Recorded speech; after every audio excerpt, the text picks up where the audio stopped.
같이 하나님의 말씀을 보겠습니다. 창세기 23장 1절입니다. 창세기 23장 1절에부터 20절까지 말씀을 다 같이 함께 교독을 하도록 하겠습니다. 사라가 127세를 살았으니 이것이 곧 사라의 향년이라.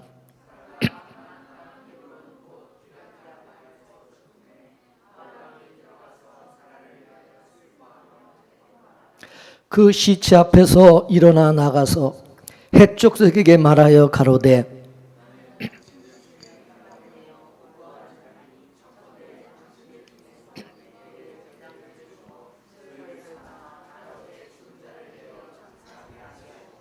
해족석이 아브라함에게 대답하여 가로되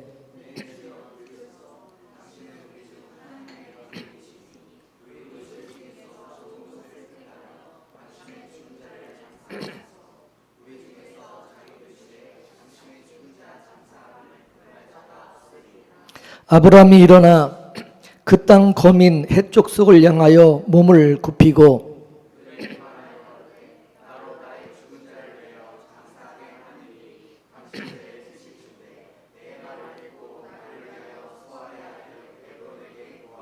그로 그 반머리에 있는 막벨라 굴을 내게 주게 하되 준가를 받고 그 굴을 내게 주어서 당신들 중에 내 소유 매장지가 되게 하기를 원하노라.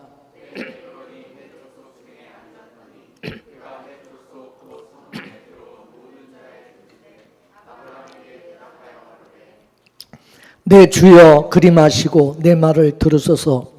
내가 그 밭을 당신께 드리되 내가 내 동족 앞에서 당신께 드리고 그 속의 굴도 내가 당신께 드리되 내가 내 동족 앞에서 당신께 드리오니 당신의 죽은 자를 장사하소서.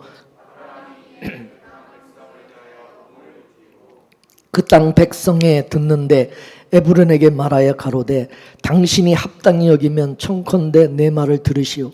내가 그 밭값을 당신에게 주리니 당신은 내게서 받으시오. 내가 나의 죽은 자를 거기 장사하겠노라. 내 주여 내게 들으소서. 땅값은 은 400세겔이나 나와 당신 사이에 어찌 교개하리이까. 당신의 죽은 자를 장사하소서.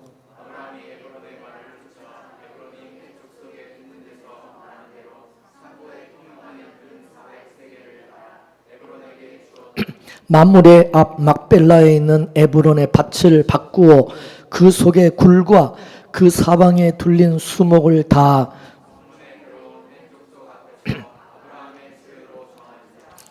그 후에 아브람이 그 안에 사라를 가나안 땅 마므리 앞 막벨라 밭 굴에 장사하였더라. 마므레는 곧 헤브론이라.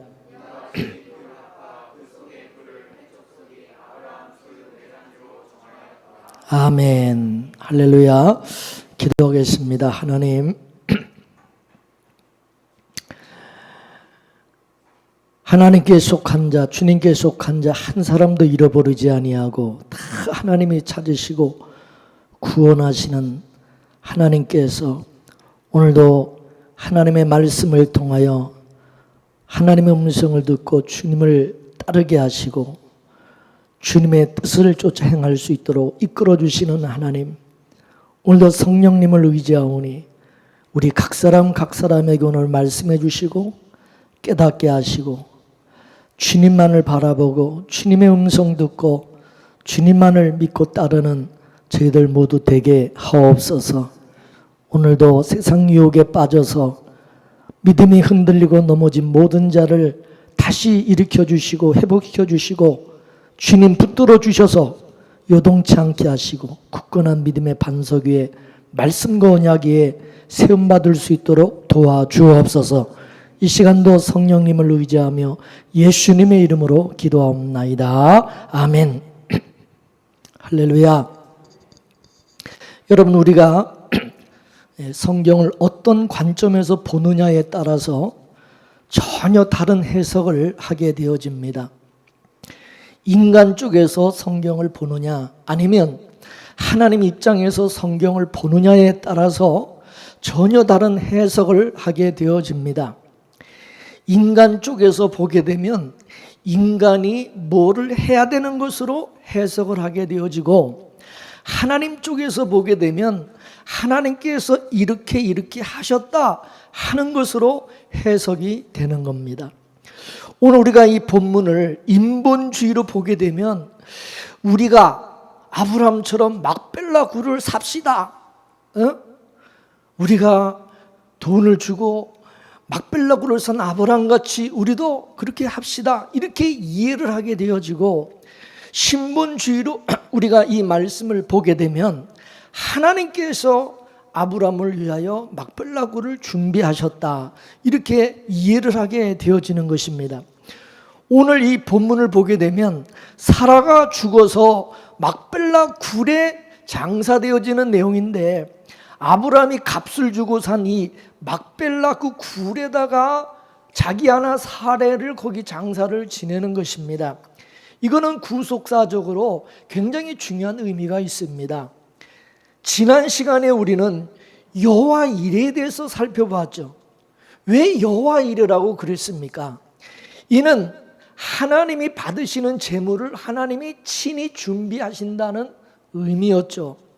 따라서 하나님이 받으시는 것은 하나님께서 친히 준비하신 것만 하나님이 받으신다, 그거를 우리에게 보여주신 것이죠. 우리 인간의 것, 죄인된 우리의 것은 하나님이 받지 아니하신다는 사실입니다. 그래서 하나님은 우리의 의, 우리의 공로, 이런 것을 하나님은 인정하지 않는다는 거죠. 하나님의 것에는 오직 하나님의 공로만이 담겨져 있어야만이 그것이 우리에게 은혜가 되는 거예요. 우리 것에는 우리의 공로가 거기 담겨져 있기 때문에 거기에는 우리의 의가 있고 우리의 자랑이 있게 되는 것이고, 거기에는 우리 영광이 있는 거예요. 이거를 우리가 의로 이해를 한다면 하나님은 우리 인간의 의에 대해서는 하나님이 인정하거나 받지 아니하신다는 것이고, 오직 하나님의 의만 받으신다는 것을 보여주는 거죠. 이렇게 돼야 우리의 신앙이 하나님의 의가 어디 있느냐에 관심을 우리가 두게 되는 것이죠. 그렇지 않으면 우리는 나의 의, 인간의 의를 쌓는데 우리는 열심을 다하게 된다 이것입니다. 근데 성경에서 하나님께서 누가 하나님의 의를 가지고 있느냐고 말씀하죠. 누구에게 하나님의 의가 있다고 하십니까? 예? 예수님에게, 예수 그리스도에게 하나님의 의가 있다고 말씀하시죠. 그래서 제가 신앙의 본질에 대해서 말씀드릴 때 우리가 어떤 일을 하는 것에 신앙의 본질이 있는 것이 아니라 주 예수 그리스도께서 하신 일을 믿는 것이, 그게 신앙의 본질이라고 강조하는 것입니다. 하나님은 우리가 자랑하는 것, 우리의 자랑을 아주 싫어하신다는 거죠. 우리가 쌓은 바벨탑, 인간들 쪽에서는 그게 대단해 보일지는 모르지만은 하나님이 보실 때는 그것은 아주 하나님이 싫어하는 일이다, 그것입니다. 하나님이 말씀하셔서 쌓은 거라면 모를까, 인간들이 자기들 생각해서 자기들 열심으로 바벨탑을 쌓아 올린 것은 엄청나 보이겠지만은 하나님은 그거를 다 무너뜨려 버린다는 거죠. 하나님은 하나님만 자랑하기를 원하고 예수 그리스도만 자랑하기를 원하시는 것입니다. 믿으십니까? 하나님께서 하신 일만, 예수님이 하신 일만 이 땅에 우리에게 남겨지기를 원한다는 거예요. 우리 빗물의 교회와 여러분에게도 마찬가지예요. 하나님이, 예수님이 하신 일만 남겨지기를 원하는 거지, 우리가 무슨 열심히 해서 우리가 뭔가 이렇게 이룬 어떤 것을 자랑하고 그거를 남기는 것을 하나님은 기뻐하지 아니하신다는 거죠. 그거는 하나님께 영광이 되지도 않는 거예요. 그건 자기 생각이지, 영광이 된다는 건. 아브라함에게도 마찬가지예요. 아브라함이 자기 자식 이삭을 바치는 것이 되면은 돼요, 안 돼요? 예? 자기 자식을 하나님께 마치 바치는 것처럼 하면 돼요, 안 돼요? 안 되는 거예요. 그래서 아브라함이 자기 이삭을 자기 손으로 바치려고 그러니까 스톱! 멈추라는 거예요. 그리고 하나님께서 수풀에 걸린 수양을 대신해서 바치라고 말씀을 하신 거예요. 믿습니까? 그게 여호와 이레라는 거예요.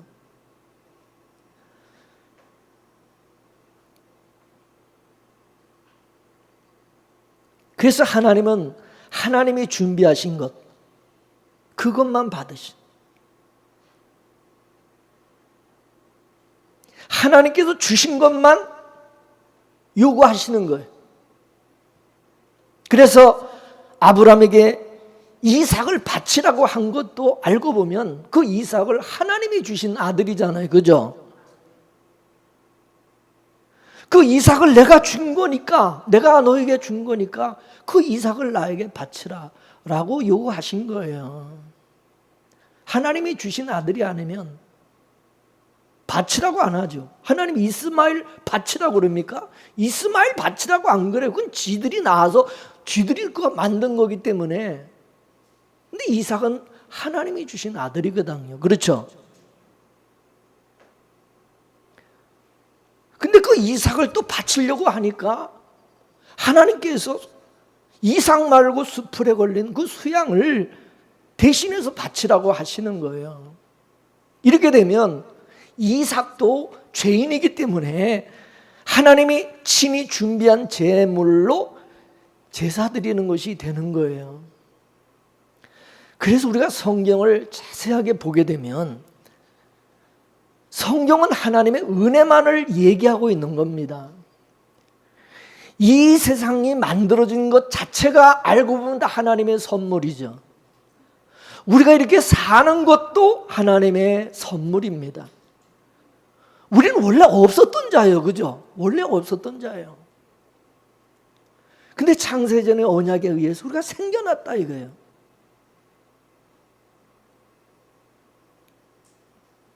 그렇기 때문에 내가 잘 산다, 못 산다, 뭐 행복하다, 불행하다 그런 거 따지지 말고 내가 이렇게 존재하는 것 그 자체가 이게 은혜라는 것을 우리는 알고 살아야 된다 그 말입니다.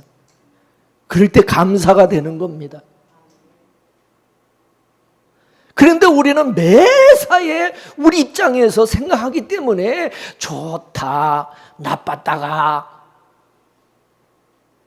내게 유익이 되고 좋은 환경이 주어지고 우리 일신상에 좋은 일이 있으면 감사하고 기뻐하고 좋다고 그러고 좀 어렵고 힘든 일이 닥치면 이건 은혜가 아니라고 그러고 분명히 말하지만 하나님께서 하시는 일은 다 선한 일이고 좋은 일이라고 말씀했어요. 근데 우리는 우리 입장에서 생각을 하니까 절대 그렇게 생각 안 한다는 거죠. 내 입장에서 보면 그건 사랑이 아니고 그건 미움이고 저주라고 생각한다 이거죠. 그러다 보니까 하나님을 원망하기도 하고 하나님을 떠나기도 하고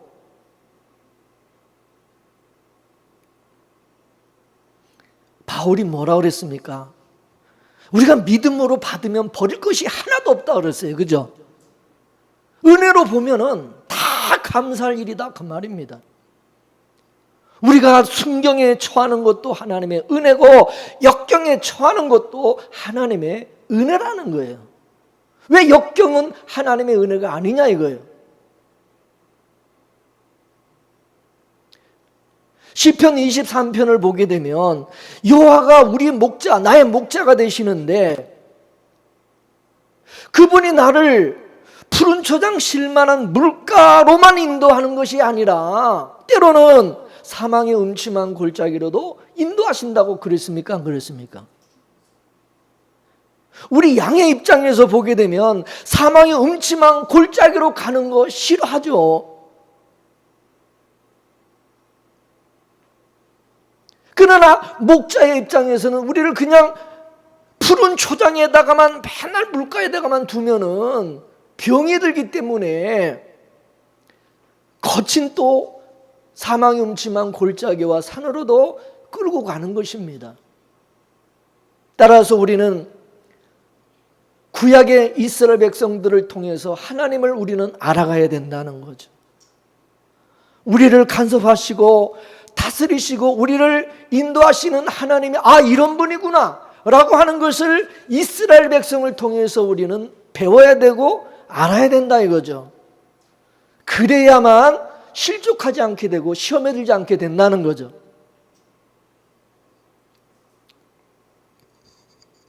하나님의 언약을 보게 되면 저주가 먼저 있고 축복이 나중에 있어요. 죽음이 먼저 있고, 그죠? 생명이 나중에 있어요. 부활이 나중에 있어요. 그죠?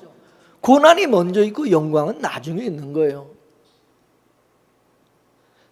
사망의 음침한 골짜기도 있고 푸른 초장도 있는 겁니다. 이스라엘 백성들에게 저주라고 하는 것은 알고 보면 그거는 사랑의 징계입니다. 이스라엘이 바벨론에 멸망한 것도 그 모세의 언약 때문에 그런 것이고, 모세 언약을 보게 되면 순종하면 복받고 불순종하면 매맞는 것으로 돼 있어요. 그래서 에레미야 선지자는 바벨론에 너희들이 포로로 끌려가는 것은 그건 하나님의 뜻이라고 말씀하죠. 그죠? 왜 너희들은 바벨론의 포로로 끌려가는 건 왜 그건 하나님의 뜻이 아니라고 그러고, 그 사망 음침한 골짜기로 하나님이 인도하는 왜 너희들은 왜 그거를 감사함으로 은혜로 받아들이지 않고 왜 그건 하나님의 뜻이 아니라고 그러고, 그런 말을 하는 왜 선지자를 왜 그렇게 미워하고 죽이려고 그러냐, 그런 말 한다고.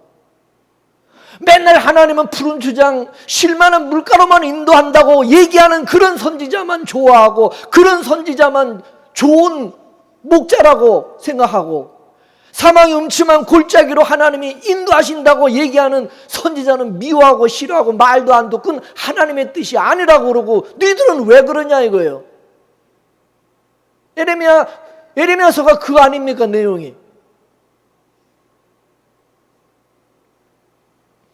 이스라엘 백성들은 뭐 하나님을 안다고 그러지만 하나님의 뜻을 알 턱이 없었죠. 하나님의 언약에 의하여 70년 동안 바벨론의 포로로 생활하다가 다시 돌아오게 돼 있다 이거예요. 그러니까 그동안에 70년 동안 너희들은 찍소리하지 말고 그냥 감사함으로 순순히 그 징계를 받으라 이거죠.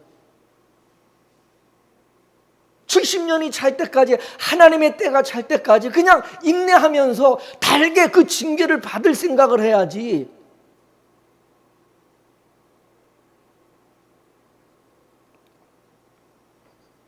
하나님이 아브라함에게도 나타나셔서 언약을 했어요.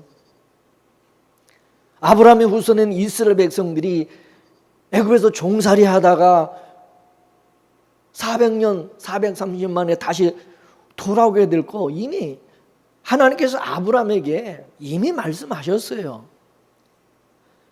따라서 애굽에 있는 이스라엘 백성들을 애굽에서 끄집어내는 일이 그게 우연이 아니다 이것입니다. 다 하나님이 작정하신 것이고, 이미 아브라함 때부터 이미 하나님의 언약, 창세전에 이미 하나님의 언약하신 일이다 그 말입니다. 그러면 왜 이렇게 애굽에서 종살이하는 이스라엘 백성들을 왜 거기서 끄집어내는 것이냐? 그를 통해서 이스라엘 백성들에게 너희들은 하나님의 언약의 백성인 것이고, 너희들이 잘나고 못나고 너희들 그거 따지지 아니하고 하나님이 너희들을 택했고 언약의 백성으로 삼았기 때문에 그 언약을 따라 하나님께서 너희들을 이렇게 인도하시고 이끄시고 너희들은 살아가는 자들이다. 그걸 깨닫게 하셔서 하나님께 감사와 영광과 경배를 드리도록 하기 위한 것이죠. 사람이 죽었다가 살아나 봐야 이게 감사가 나오는 거예요. 그래서 하나님께서 감사할 줄을 모르면요, 한번 죽였다가 살리는 거야. 죽였다가 깨달으라고. 지옥에서 한번 살아봐야지, 지옥 같은 한번 그걸 경험을 해봐야 이 천국의 이 고마움과 그걸 깨닫는 거예요. 그래 안 그래요?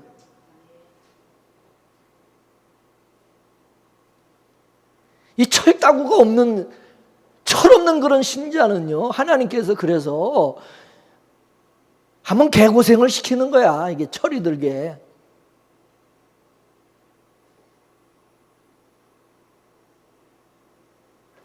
여러분, 예배가 뭡니까? 예? 예배는 우리가 하나님과 교제하는 거, 교제. 일방적으로 뭐 혼자 하는 게 아니라 서로 주고받는 거예요. 주고받는 거. 할렐루야. 하나님은 우리에게 좋은 것을 주시고, 하나님 우리에게 은혜를 주시고, 사랑을 주시고, 우리는 그 받은 것에 대해서 또 화답하는 거, 거기 반응하는 거. 은혜를 받았으면, 아, 이게 다 하나님의 사랑이라는 걸, 은혜라는 것을 알았으면 어떻게 해야 되겠어요? 아, 이것도 하나님이 주셨구나. 저것도 하나님이 주신 거구나. 하나님께서 여기까지 나를 인도하시고 도우신 에베네셀의 하나님이시구나. 여러분, 좋은 신앙이 뭡니까? 범사 속에서 하나님의 손길을 깨닫고 하나님의 은혜와 사랑을 깨닫고 거기에 감사하고 반응하고.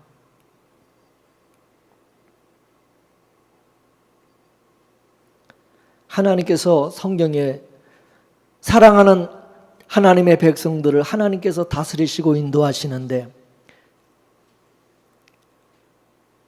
때로는 순경으로도 나타나지만 역경으로도 나타난다고 말씀하고 있습니다.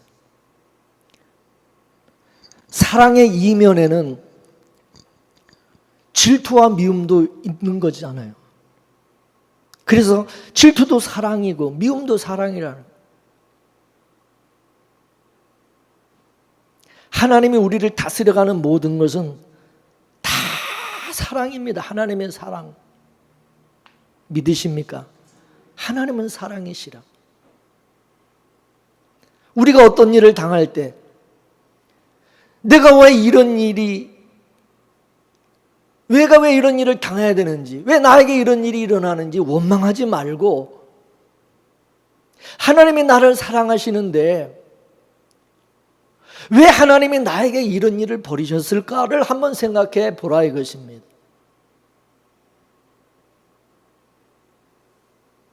여러분, 예배를 잘 드리고 집에 갔는데 교회원 사이에 도둑놈이 들어가지고 집에 있는 온갖 비싼 팸을 다 훔쳐가 버렸어요. 그걸 보고 오늘 내가 교회 안 갔으면 내가 이 도둑을 맞지 않았을 텐데, 이 교회 가는 바람에 내가 이렇게 그냥 도둑 맞아가지고 그냥 다 잃어버렸어. 내 다음 주부터는 나 이제 예배 안 드린다. 교회 안 간다. 왜 하나님께서 예배 드리는 시간에 도둑놈이 들어가지고 다 훔쳐가게 그렇게 했냐? 그러지 말고,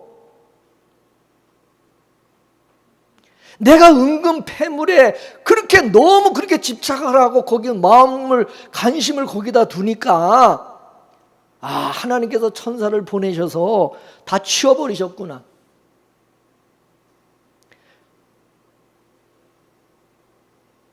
내 스스로가 그 은근 폐물로부터 자유하지를 못하니까 하나님께서 도둑을 보내셔서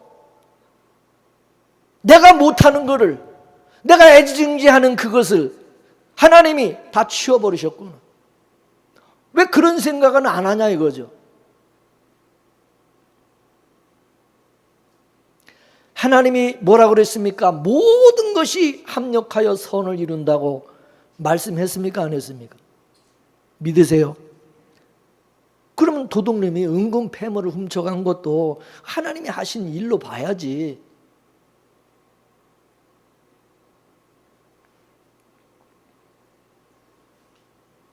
그 도둑을 맞았으면 왜 그랬을까? 하나님의 뜻이 어디 있을까? 그런 생각을 하는 게 정상이죠. 근데 그런 생각은 안 하고, 나 이제부터 이제 교회 안 나갈래. 이제부터 예수 안 믿을래. 그러면서 신앙이 뭐고 다 때려치운다고 말이야. 그렇게 나오면, 그 뭡니까, 그게? 그런데도, 그런 우리가 지금 이렇게 하나님 앞에 나와서 예배 드리고 있어요. 이게 우리 실력이 아니라는 거죠. 하나님께서 간섭해 오셨기 때문에 큰 꼬라지를 그냥 보이는 우리를 이렇게 하나님께서 이 자리까지 또 있게 하신 거죠.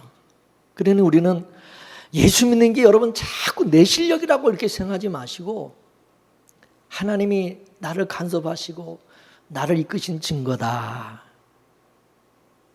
하나님이 나에게 믿음을 주셔서 그 믿음이 나를 이렇게 여기까지 이렇게 이끌고 오셨다.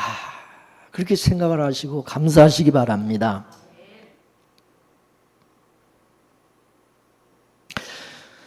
여러분, 우리가 평상시에는 하나님의 사랑을 몰라요. 되게 병들고 나서야 아는 사람들이 많죠. 병들고 나서. 처음에 내가 왜 이 암에 걸려야 되느냐고 막 고래고래 소리 지르면서 그냥 하나님 앞에 그냥 울면서 그냥 왜 내가 지금까지 어떻게 내가 살았는데 어떻게 내가 했는데 왜 내가 이런 못쓸 병에 이런 무서운 병에 내가 죽어야 되느냐. 해피되면 내가 그러면서 그냥 고래고래 소리 지르고 그냥 그러다가 이제 기운 다 빠지고 나면 이제 나중에서 이제 비로소 이제 모든 걸 다 이제 내려놓고 그때도 이제 하나님의 뜻을 깨달으면서 그때는 이제 하나님만 바라보고 하나님만 가까이 하고 찾게 되는. 하나님은요 어떻게 하든 우리와 가까이 하고 싶어 하는 겁니다. 성경에 하나님을 가까이 하는 것이 복이라고 그랬고 하나님과 자꾸 멀어지는 것이 그게 저주라고 분명히 말씀했어요. 그죠? 그러면 내가 암이 걸려서 죽을 병에 걸려서 하나님을 내가 가까이 하게 되었다면 그게 저주입니까? 복입니까? 저주요, 복이요? 내가 잘 나가고 성공해서 주님을 멀리한 것이 그게 복이요, 저주요? 사람이 볼 때는 인간적으로 생각할 때는 잘 나가고 성공하는 게 복처럼 여기겠지만은 그 절대 복이 아니다. 그걸 깨달아야 된다 이거. 그죠? 여러분 호세아서를 보세요. 호세아서를 보게 되면 호세아 선지 안에 이 고멜이라는 여자가 틈만 나면 외간 남자를 만나고 외간 남자들을 그냥 좋아서 그냥 바람 피고 돌아다니는 거야.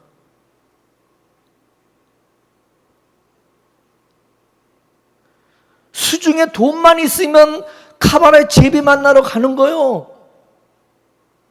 그래서 하나님께서 어떻게 했어요? 고멜의 돈줄을 끊어버리는 거죠. 돈 떨어지니까 신랑에게로 돌아오는 거죠. 그런 말이 있잖아요. 남자들이 젊었을 때는 그렇게 바람 피다가 이제 늙어서 돈 떨어지고 이제 늙어서 이제 병들면 돈 만나러 찾아온다고. 그래 안 그래?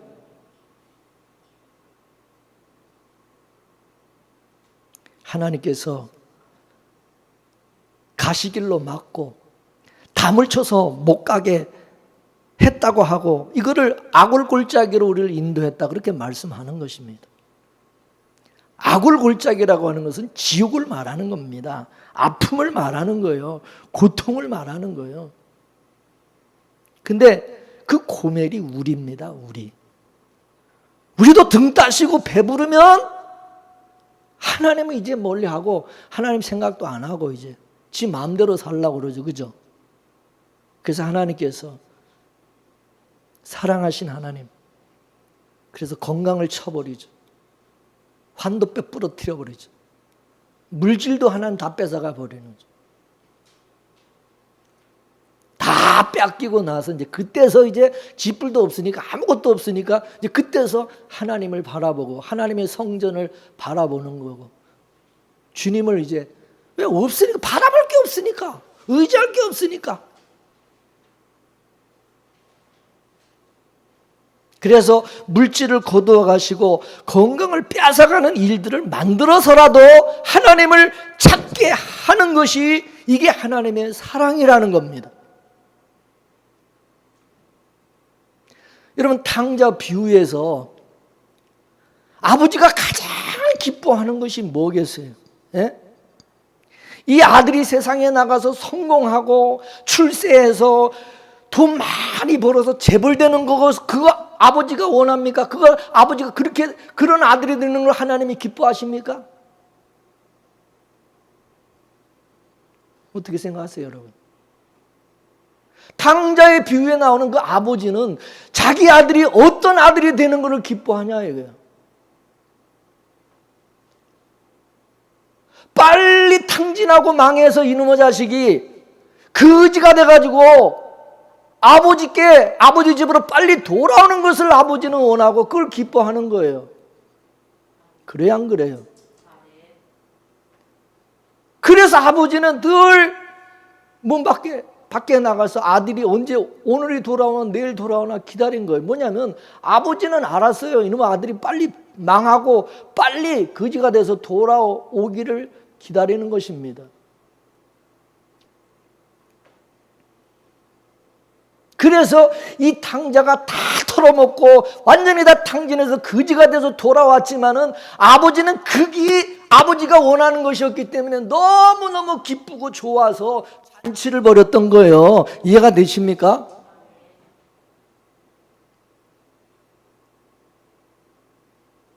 그 아들이 나가서 성공하고 출세해서 재벌이 돼가지고 돌아왔을 때 여러분 아버지가 뭐 잔치 벌일 것 같아요?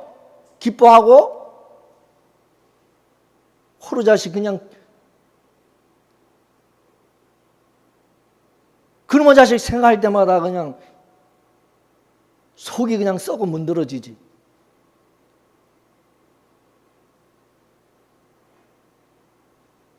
하나님은요 우리가 성공하는 거 관심 없어요. 우리가 돈 많이 벌어서 재벌되는 거 관심 없어요. 우리가 또 망하는 거 그런 것도 중요한 게 아니에요. 하나님을 가까이 하는 것이 그거를 하나님은 원하세요. 믿습니까? 하나님을 가까이 하는 것을 하나님은 원하시고 그걸 기뻐하는 거예요.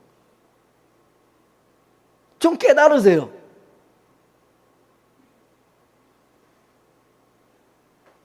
요한계시록 나오는 아시아 7교회를 보면은 맨 마지막 교회가 라오데 교회잖아요. 이 라오데 교회의 모습이 어떻습니까? 예수님을 전부 문 밖으로 쫓아내버렸어요. 그들의 마음에서 이미 예수님은 쫓겨났어요. 왜 쫓겨났어요? 그들의 마음에 세상 것으로 꽉 차 있기 때문입니다. 세상 것으로. 그러니까 교인들이 나는 부자다, 나는 부유하여 부족한 것이 없다. 그러니까 예수님이 필요 없는 거예요. 예수가 필요 없어요. 그래서 문 밖으로 예수님을 쫓아냈는데 예수님이 뭐라 그럽니까? 볼지어다 내가 문 밖에 서서 두드리노니 누구든지 내 음성을 듣고 문을 열면 내가 그에게로 들어가 그와 더불어 먹고 그는 나와 더불어 먹으리라. 예수님은 라오데 교인들이 부자가 돼서 부유하고 잘 살고 성공하는 거 그게 원하지 않아요. 나와 함께 먹고 마시고 즐기면서 교제하는 것을 원하시는 거예요. 믿습니까?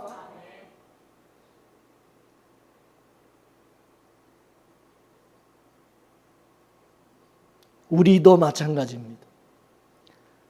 우리가 세상 것으로 부자가 되고 부유하게 되면 예수님을 저 문 밖으로 밀어내버리는 거예요. 문 밖으로 쫓아내버리는 거예요. 그래서 하나님께서 고멜의 앞길을 가시와 담으로 막아가지고 본 신랑에게로 돌아가게 한 것처럼 지금도 자기 백성들의 삶을 하나님이 자꾸 헝클으셔가지고 이게 안 되게 만들어요.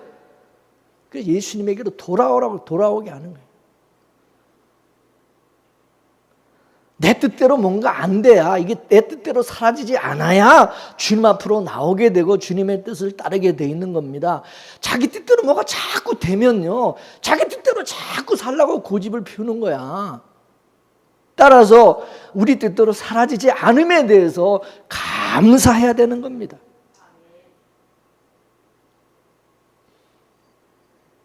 우리 인생을 그래서 자꾸 세상 관점에서 보지 말고 하나님의 관점에서 우리가 보고 언약의 관점에서 한번 자꾸 봐야 된다 이거예요.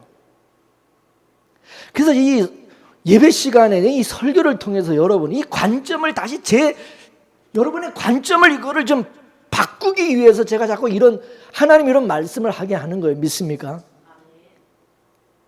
그 하나님의 관점에서 우리 자신을, 우리 인생을 보게 되면 여러분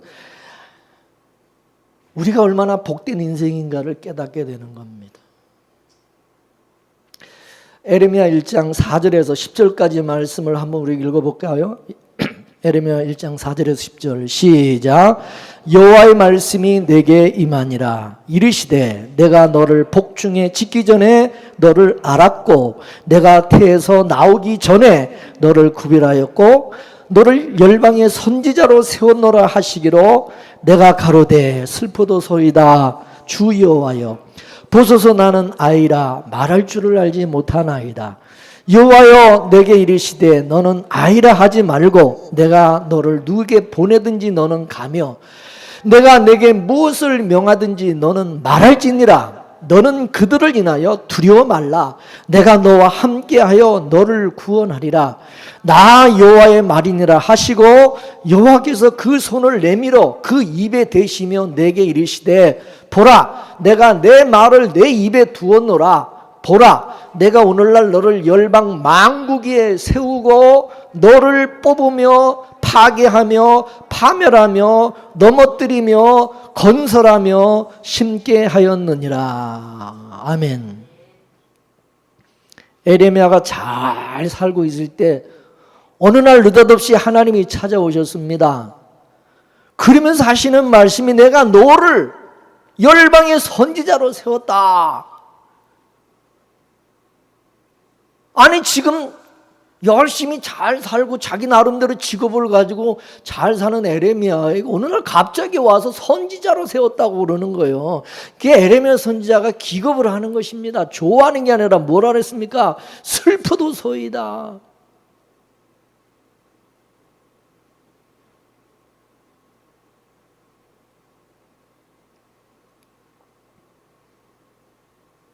왜 내가 선지자가 돼야 됩니까? 항의를 하는 거죠. 하나님의 말씀이 이게 축복의 말이 아니라 이게 저주요, 저주. 그 당시 여러분 선지자가 누구냐? 하나님의 선지자는요, 백성들이 타락하면 나타나가지고 그들의 죄를 지적하고 책망하다가 죽임을 당하는 자들이 선지자였습니다. 뭐 선지자가 돼가지고 뭐 대접받고 뭐 승승장구하고 뭐 복받는 그게 아니에요. 에레미야 8자는 뭐냐? 백성들 앞에 바른 소리 하다가 백성들에게 맞아 죽는 거예요. 그러니 에레미야가 재수없이 내가 걸려들었다 이렇게 생각하고 방송대국을 하는 것입니다. 에레미야는 내 인생은 내 것인데 왜 하나님이 개입을 하셔서 나를 왜 이렇게 만드냐고 따지는 거죠. 에레미야의 그 항변에 하나님께서 원래 네 팔자는 없었어 임마. 너는 모태지기전서부터 내가 너를 알았고 내가 그때부터 내가 너를 성별하여 너를 선지자로 세웠다고 그렇게 말씀을 하시는 겁니다.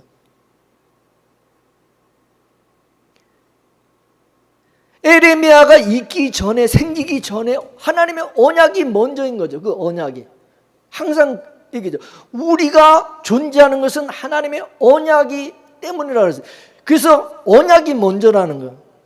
그 언약에 의해서 에레미야가 이 세상에 태어났고 에레미야가 인생을 그렇게 사라지는 것이라는 것을 지금 에레미야 선지자에게 얘기하는 건데, 자기는 에레미야 선지자는 지금까지 살면서 그런 생각을 안 해보고 살았죠. 그죠?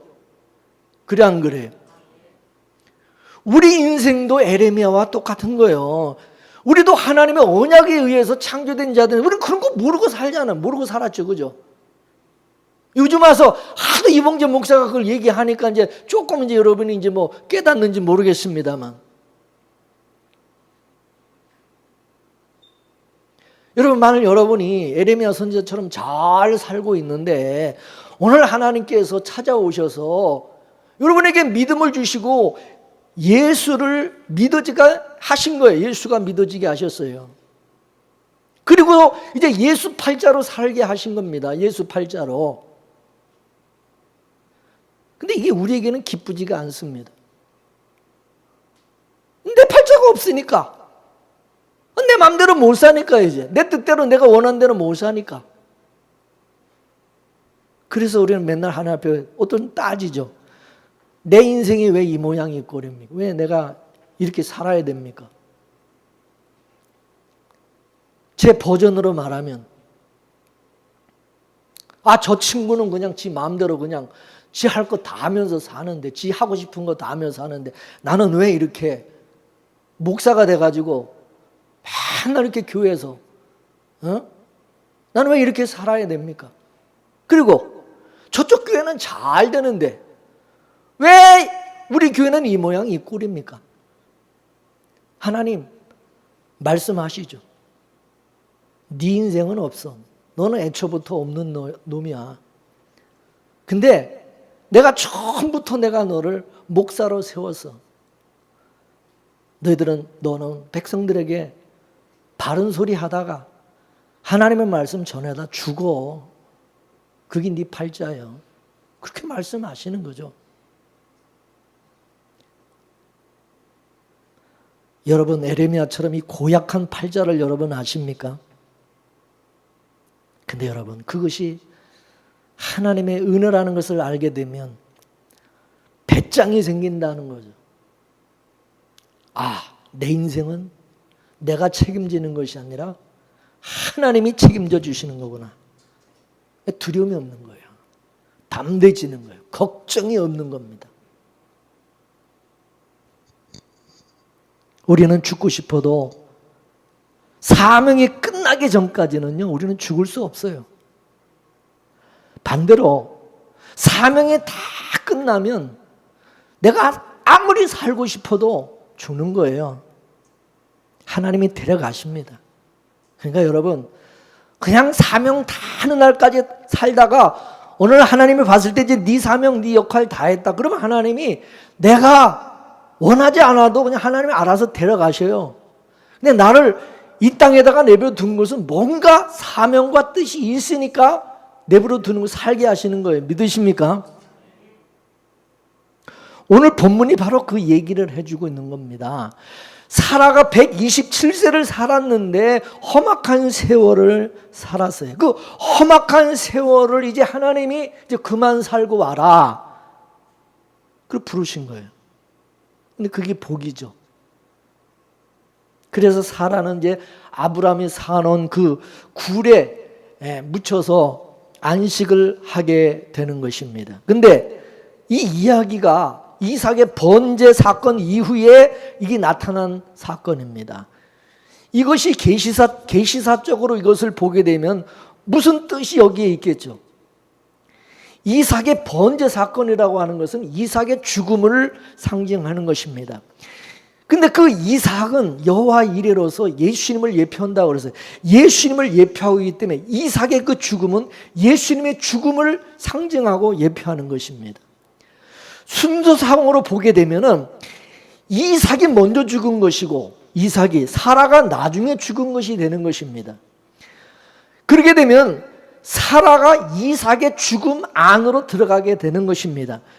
근데 성경에서 죽음이라고 하는 것은 안식이라고 그러잖아요. 그러면 사라가 이삭의 죽음 안에서 사라가 안식을 누리게 되는 거죠. 이삭은 예수님을 예표한다고 그랬으니까 사라는 예수님 안에서 이제 안식을 누리게 되는 것이죠. 알다시피 이삭이라고 하는 사람은 약속으로 낳은 아들입니다. 이는 예수님을 상징하는 거죠. 그러면 이제 사라가 비록 이삭을 낳았지만은 언약의 관점에서 본다면 예수님은 이미 사라 이전부터 계셨던 분이니까 사라가 이삭을 낳은 게 아니라 알고 보면 이삭이 사라를 낳은 것이 되는 겁니다. 영적으로는. 이거는 마치 예수님이 우리 성도 안에 들어오심으로 성도가 거듭나서 구원받는 것과 같은 것입니다. 우리가 예수님을 품은 것처럼 보이지만 실상은 예수님이 우리를 품으신 것입니다. 우리를 품고 있는 거예요. 그죠? 그래서 이삭의 이 번제 사건 후에 사라의 죽음에 대한 이야기를 하는 겁니다. 이것은 사라가 이삭의 죽음 안에서 이제 안식을 하게 되었음을 보여주는 겁니다. 이처럼 우리 성도의 안식은 예수님의 죽음 안에서 예수 그리스도 안에서 우리에게 안식이 주어지는 것을 보여주는 것입니다. 믿습니까? 그래서 성도의 죽음이라고 하는 것은 이 세상의 모든 수고를 그치고 쉬는 거죠. 이 세상을 떠나 이제 안식을 하러 가는 거예요. 그래서 주 안에서 죽은 자는 복이 있다. 그렇게 말씀하신 겁니다. 믿습니까? 여러분 사라의 인생을 보세요. 여자에게 있어서 여러분 아기를 못 낳는다는 것은 저주죠. 얼마나 사라가 아기를 낳고 싶었으면 여러분 자기 몸종 하가를 통해서 아이를 낳고자 하였겠습니까? 근데 그 몸종이 막상 아기를 갖자마자 이제 자기를 무시하기 시작하죠. 그죠?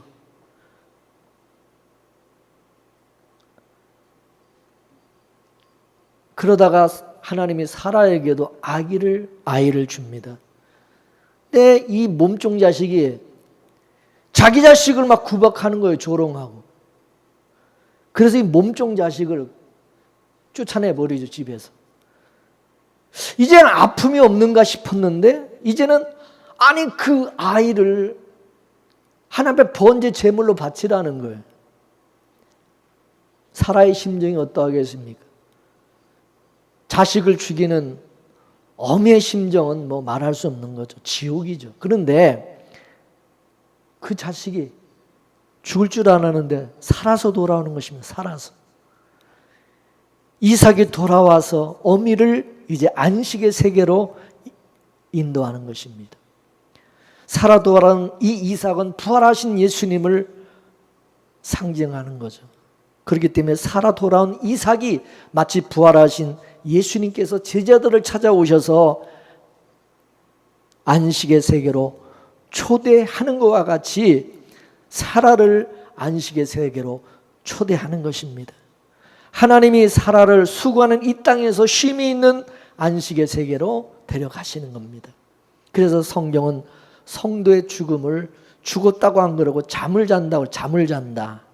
잠이라고 하는 것은 쉬는 거고 안식하는 거잖아요. 잠을 푹 자고 나면 피로가 싹 풀리고 여러분 쉬는 거잖아요. 그죠?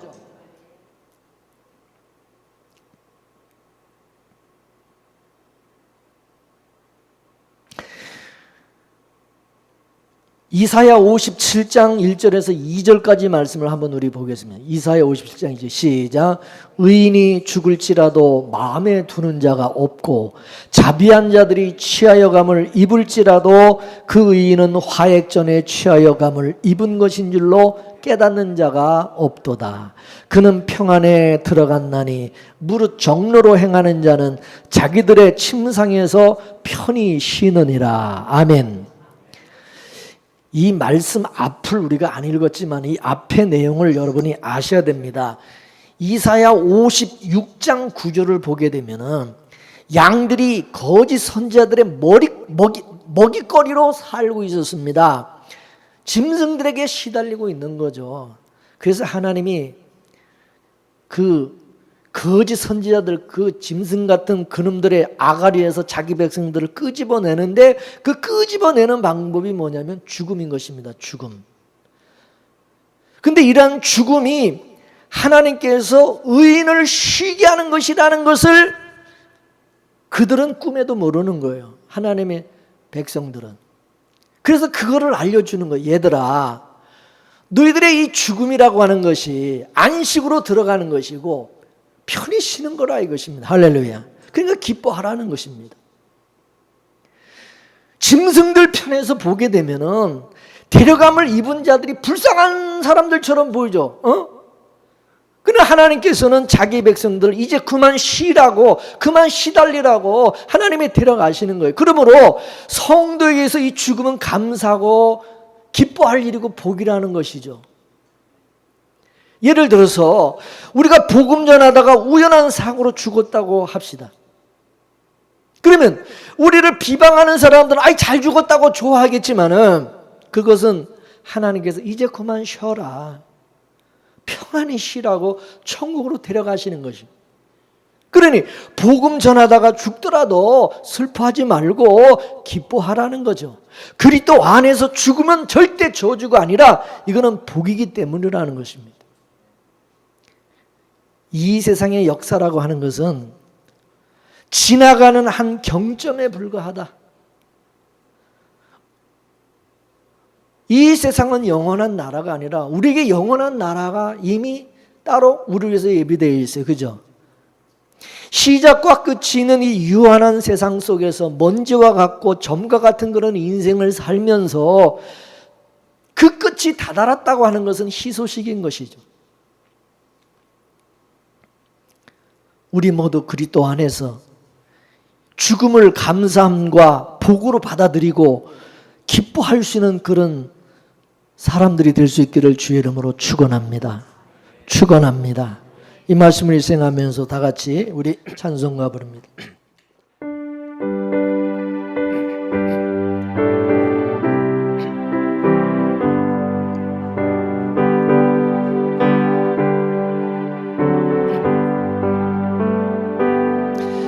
이 세상에 근심된 일이 많고 참 평안을 몰랐구나. 내 주 예수 나로라 부르시니 곧 평안히 쉬리로다. 주 예수의 구원의 은혜로다. 참 기쁘고 즐겁구나. 그 은혜를 영원히 누리겠네. 곧 평안히 쉬리로다. 이 세상에 곤고한 일이 많고 잠 쉬는 날 없었구나. 내 주 예수 날 사랑하시오니 곧 평안히 쉬리로다. 주 예수의 구원의 은혜로다. 참 기쁘고 즐겁구나. 그 은혜를 영원히 누리겠네. 곧 평안히 쉬리로다. 이 세상에 죄악된 일이 많고 참 죽을 일 쌓였구나. 내 주 예수 날 건져 주시오니 곧 평안히 쉬리로다. 주 예수의 구원의 은혜로다. 참 기쁘고 즐겁구나. 그 은혜를 영원히 누리겠네. 곧 평안히 쉬리로다. 아멘. 할렐루야. 기도하겠습니다. 오늘도 하나님의 말씀을 통해서 하나님의 음성, 하나님의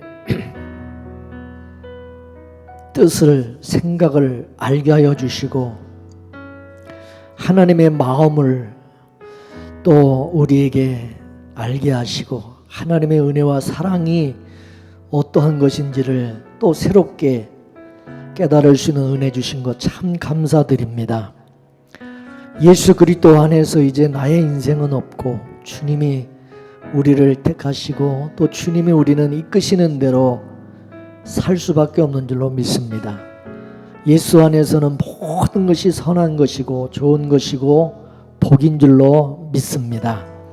하나님이 어떻게 우리를 인도하시고 어떤 상황 속으로 또 우리를 이끄시든지 그 속에서 하나님의 사랑과 은혜를 깨닫게 하시고 하나님의 섭리와 뜻을 깨달을 수 있게 하시고 언약적인 관점에서 하나님의 입장에서 모든 것을 생각할 줄 아는 믿음의 사람, 영적인 사람들이 되게 하여 주옵소서.